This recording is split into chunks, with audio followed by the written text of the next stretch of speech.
defend the 3 stones here. Black should defend under. This is also center. So again, here we have 5 liberties. So again, this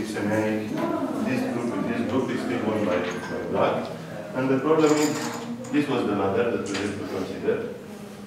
If the ladder is good for white, the game is over. Black cannot play like this. How is the ladder? Good for black, so it doesn't work. Luckily. So in this kind of situation, usually white plays up here and then makes some kind of portrait on this side. But it's possible also not to choose not to cut and play directly. But it's in fact very complicated. It's very difficult to know if it's good or not to cut. So white choose the simple variation here, which is quite okay. So white choose to play like this, which is absolutely necessary for this group. So this is important point. And black gets to defend here with very good shape. So locally it is a little bit better for black because this shape is extremely nice. And I mean the white territory here is not so big because of this move. This stone is now very close to some strong black stones, so it's a little bit in a strange position. But white is centered, so in the end this is not so bad. So this was the first fight in the game, and now we have to take a deep breath and think about what is the biggest point next on the board. So usually in Fuseki we have 2 considerations, right? So one is the strength of stones. If there are weak stones on the board, they are priority. It's what we call urgent point. If all the stones are settled, like usually a Joseki ends when the stones are settled. So now white is strong, black is strong. So now we switch back to the largest point on the board. So we have one area here, one area here, one area here, one here, and one here. Let's make the ABCD test here. So A to play here, B to play here. Let's say C to play one of these 2, and D to play here. Okay? So let's see. Which you believe is the biggest move on the board? Who vote for A? Raise your hand. Nobody. Who vote for B? Almost everybody. C. 1, 2, 3. And D? Nobody. Okay, about D nobody, it's in white is quite strong, so this is also voted from black. So obviously this is very narrow area, so it's very good nobody voted for D. This is quite obvious. I'm a bit surprised about that nobody voted for this side. And okay, most of the people voted for this, which is the correct feeling about what is the largest point on the board. From, how to say, distance point of view, this is clearly the largest area on the board. We have another consideration here. This is why I said I was a bit surprised that nobody said something about this side. For example, if we have this kind of weak stone, the possibility of a strong attack from black, even if this area is smaller than this area, to play around here or here, it's usually a move to consider. So it's quite a possibility also. But most of you are right, so this feels like the largest area. How to play then, if it's the largest area? Can we play this? What do you think? Normally, if this is the largest area, we should play something like that. Okay, so black will defend, and now?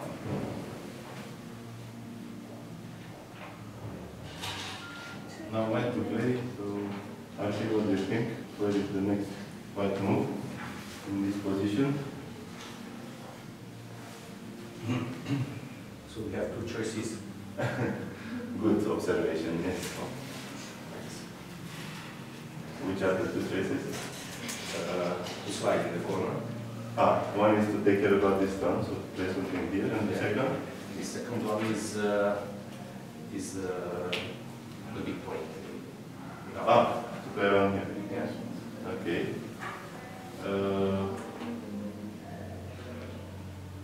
Bali, what do you think? Next. So, D11. hmm? D11. D11. From the D. Do you need to do this?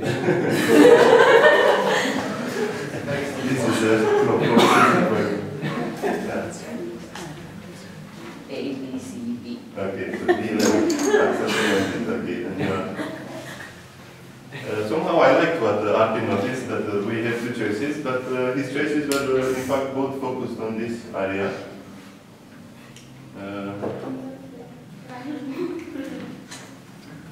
Yes. We noticed that, okay, so we have here, of course, this area is extremely large, and if we started the fight here, then we have to continue. This is normal. Whatever we play, continue in this area. But we noticed that here there was a promise that white had me at this point with this point. And now the black came here, and because of this, when black attack, this white stone cannot settle anymore, which is a problem. So, this is the largest area on the board, but we have a small problem. We cannot play the normal move like this. Which means that we should reconsider the fuseki and see, for example, if we play this kind of move, okay, we take the largest area, but it feels a little bit, well, a little bit, not like modern. Modern one is more severe, usually we want to go all the way. But yes, it's a very important observation. If we want to consider this is the largest area and we want to take it, we cannot play from here. We should take it somehow with a move like this. Because if you play this, and black answer here, already white is very bad. Now for black to play this, or to play this is miai. And white has a problem. Okay. So coming back to the ABCD test, there are other ways to consider here.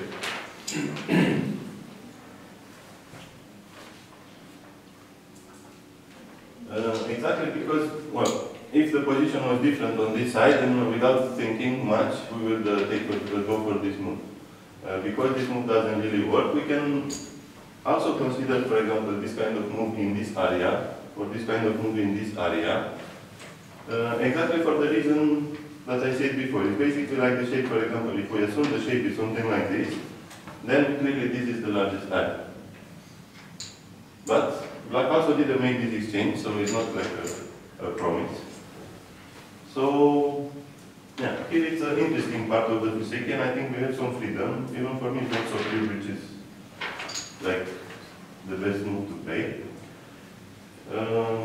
We could completely make a switching strategy and play from this side. And if this happens, then we can say, okay, so now I can come and take the other big side and make me eye this with this. Or we could go directly here and protect this weakness here. Or we could go for the largest area here. It's quite difficult here to say which is the 100% move. But let's assume, still this is the largest area on the board, so let's assume this is still 10 points. So to play something like this is 10 points. And then, okay, between this and this, which do you feel is more urgent?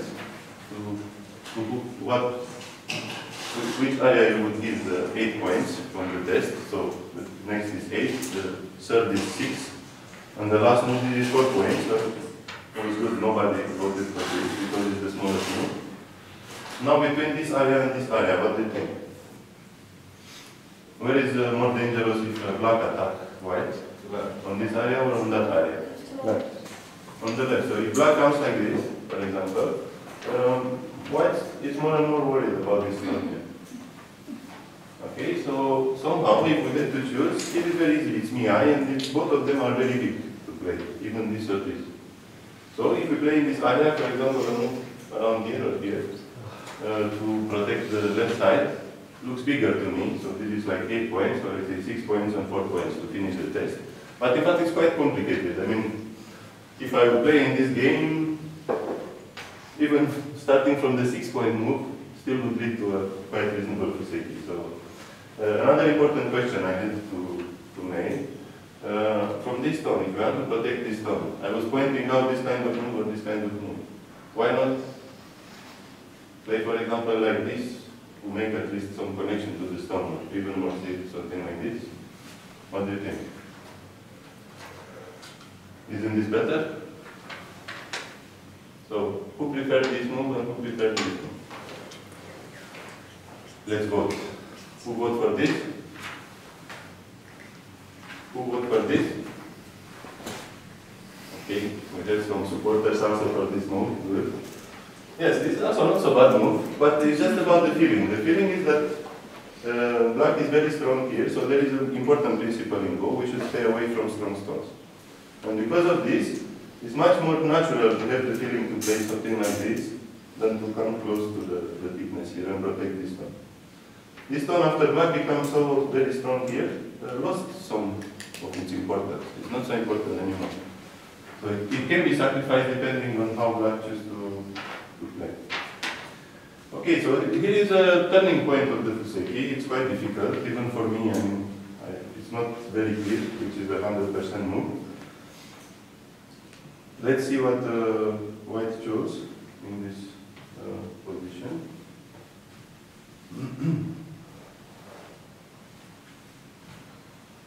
She went for this one.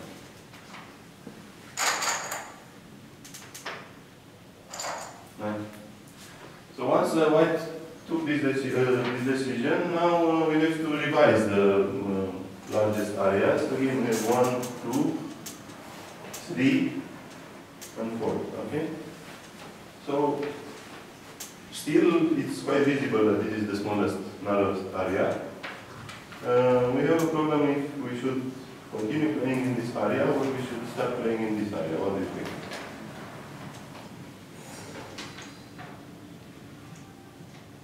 So, as an option, we have probably some moves around here.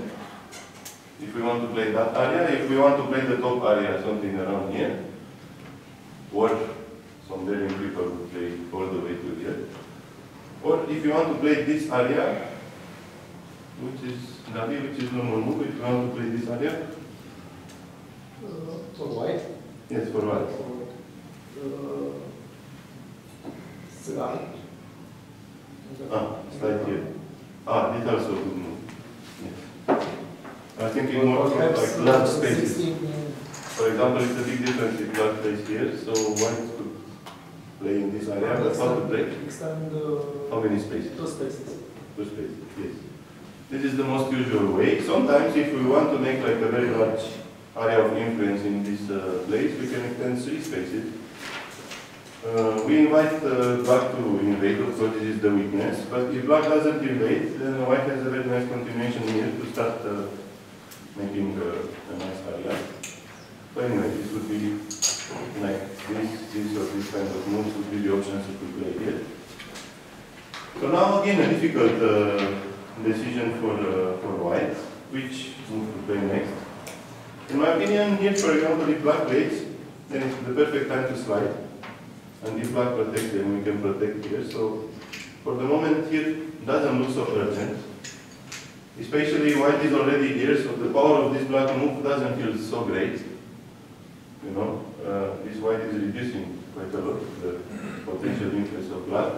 So my feeling now is that after making this exchange, we should focus on one of these two items. Because this stone is still weak, probably the feeling would be that white should take care about somewhere here. Anyway, white made the decision much more easy to understand when she played this move. This move, now from black point of view, is very important to answer this move, otherwise Sansan becomes very severe. Black will not have eyes, so white is forcing black to defend here. But this is a very risky choice, and I don't know, it's, the timing of playing this move, it's not so good. The reason is white should settle down the pace of the game, not quicken it. So white already has some weakness here, so part of the weakness here is based on the fact that white can enter Sansan or slide here. But if we make this exchange, now this weakness becomes quite severe, because the corner option is taken, so it's not so easy to answer this, but once we play this kind of move, somehow we feel like we want to continue. So just playing one move like this and not taking care of it, it's not enough. Normal ball theory says that we have to come back and defend this pawn, otherwise the black will invade, and this is just a target for attack. So this is one more reason. If we want to play on this large area here, we should play with some safe move like this, and then look for a chance to actually slide in the corner or enter Sansan. Coming from this side, of course, is big, but it's too early to decide this. It's quite dangerous to do it now. Okay, so white came here. This is the first really questionable move in this game, inducing this move here, and now white feels very busy. A weak stone here, a weak stone here, a weakness here. Suddenly we have a lot of things to do. Okay, if we are thinking now to use this kind of zone, I would like to ask, how do you feel about next move now that we just played here? How should we continue? I think if we play this kind of move, which is normal move, it feels that suddenly, okay, in this position, white chooses to invest on